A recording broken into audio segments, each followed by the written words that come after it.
Bonjour, aujourd'hui nous commençons le chapitre 5 et dans ce chapitre nous allons travailler sur le théorème de Thalès. Premièrement, théorème de Thalès, l'énoncé de la propriété qui se nomme le théorème de Thalès, donc soit D et D' de droites séquentes en A, de droites qui se coupent en A. B et M, deux points de D qui sont distincts de A, c'est-à-dire qui ne sont pas A. C et N, deux points de la droite D' distincts de A. Si les droites BC et MN sont parallèles, voici les configurations dans lesquelles on se place en fixant ces conditions, alors on a que les rapports AM sur AB, AN sur AC et MN sur BC sont égaux. Donc AM divisé par AB est égal à AN divisé par AC est égal à MN divisé par BC. Bien, reprenons la propriété et voyons en détail ce que ça donne sur chacune des trois configurations. Donc, qu'ont-elles en commun ces trois configurations? Vous voyez que il y a deux droites D et D' qui sont séquentes en A, qui se coupent en A. Et vous voyez les points B et M qui sont des points de la droite D, C et N qui sont des points de la droite D', et la droite MN qui est parallèle à la droite BC. Bien, dans la première configuration, celle qui est le plus à gauche de votre écran, vous voyez que il y a un petit triangle AMN et un grand triangle ABC. Le petit triangle est à l'intérieur du grand triangle. Bien, dans ce cas-là, la propriété de Thalès, le théorème de Thalès, que dit-il? La longueur du côté AM divisé par la longueur du côté AB est égale à la longueur du côté AN divisé par la longueur du côté AC est égale à la longueur du côté MN divisé par la longueur du côté BC. Ce qui veut dire que les longueurs des côtés du triangle AMN et du triangle ABC sont proportionnelles. Une autre manière de dire. Dans la deuxième configuration, cette fois, AMN est le grand triangle, pourrait-on dire, et ABC est le petit triangle qui est à l'intérieur du grand. Mais ça ne change pas la propriété de Thalès. La longueur du côté AM divisée par la longueur du côté AB est égale à la longueur du côté AN divisée par la longueur du côté AC est égale à la longueur du côté MN divisée par la longueur du côté BC. Encore une fois, au numérateur, vous voyez les longueurs des côtés du triangle AMN et au dénominateur, les longueurs des côtés du triangle ABC. Dans la troisième configuration, la configuration croisée ou la configuration en papillon, vous voyez que cette fois, les triangles AMN et ABC ne sont pas du même côté, mais encore une fois, les rapports égaux donnés par la propriété de Thalès, le théorème de Thalès, ne changent pas. La longueur du côté AM divisée par la longueur du côté AB est égale à la longueur du côté AN divisée par la longueur du côté AC est égale à la longueur du côté MN divisée par la longueur du côté BC. C'est-à-dire qu'au numérateur, vous avez encore les longueurs des côtés du triangle AMN et au dénominateur, les longueurs correspondantes, enfin des côtés correspondants, dans le triangle ABC. Donc, ce qui est bien important de noter, c'est que dans le théorème de Thalès, les longueurs des côtés sont les longueurs qu'on considère dans les rapports sont bien des longueurs de côtés de triangle. Et dans la configuration croisée, vous pouvez noter dans la troisième configuration que c'est AM sur AB. Les côtés sont sur la même droite D. Est égal à AN sur AC. Là aussi, les côtés sont sur la même droite D'. Bien.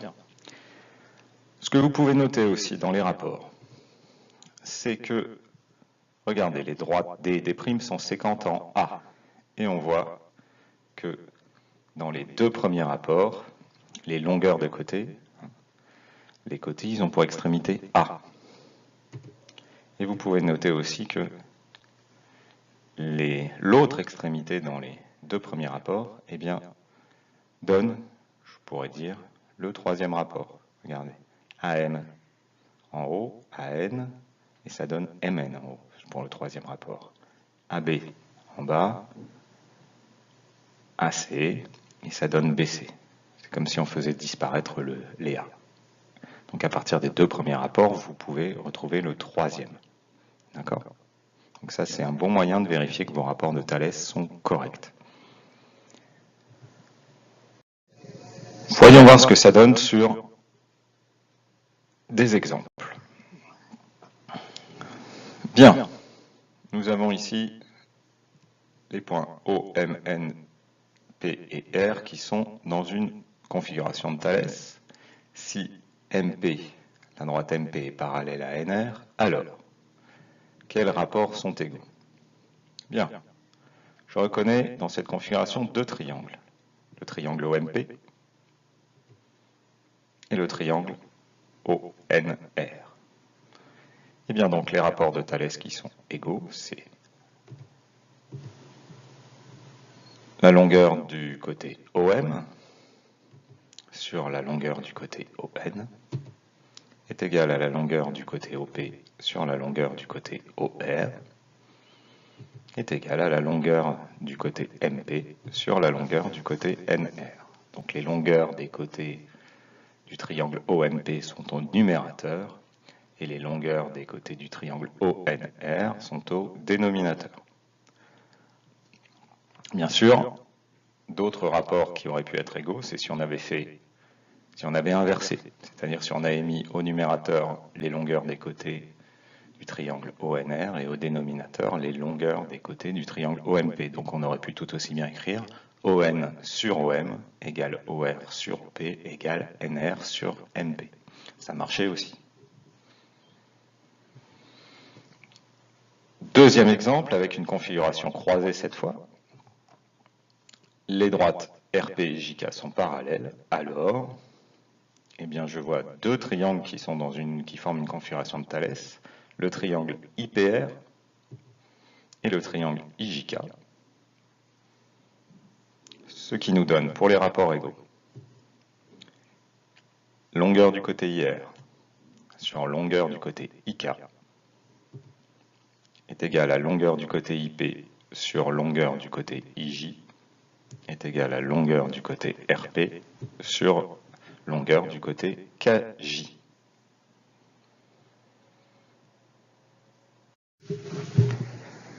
À vous maintenant avec deux nouveaux exemples. Première configuration. À vous de compléter avec les rapports égaux. Donc dans cette première configuration, MP est parallèle à ON et on voit deux triangles. Le triangle RPM et RON qui forment une configuration de Thalès. Donc on peut écrire la longueur du côté RP sur la longueur du côté RO est égale à la longueur du côté RM sur la longueur du côté RN est égale à la longueur du côté PM sur la longueur du côté ON. Au numérateur, il y a les longueurs des côtés du triangle RPM et au dénominateur, les longueurs des côtés du triangle RON. Deuxième configuration, une configuration croisée cette fois. À vous de compléter les rapports égaux.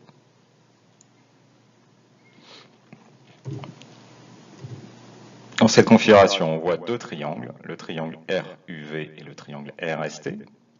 Donc si les droites UV et ST sont parallèles, alors on peut écrire que la longueur du côté RU divisée par la longueur du côté RT est égale à la longueur du côté RV divisée par la longueur du côté RS est égale à la longueur du côté UV divisée par la longueur du côté TS.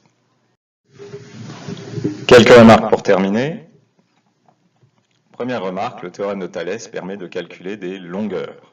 Et ça, nous le verrons dans la deuxième vidéo sur les applications du théorème de Thalès. La deuxième remarque va permettre de faire le lien entre le théorème de Thalès et les notions abordées dans le chapitre 3. Si les droites MN et BC sont parallèles dans les trois configurations de Thalès, alors les longueurs des côtés des triangles AMN et ABC sont proportionnelles. Ça, je l'ai déjà dit. Et si les longueurs des côtés de ces triangles sont proportionnelles, alors on peut dire que les triangles ABC et AMN sont dans une situation d'agrandissement ou de réduction de rapport K qui est égal au fameux rapport de Thalès. Les triangles ABC et AMN sont des triangles semblables. Et le triangle AMN est l'image du triangle ABC par l'homothétie de centre A et de rapport K. K étant égal à AM sur AB est égal à AN sur AC ou MN sur BC.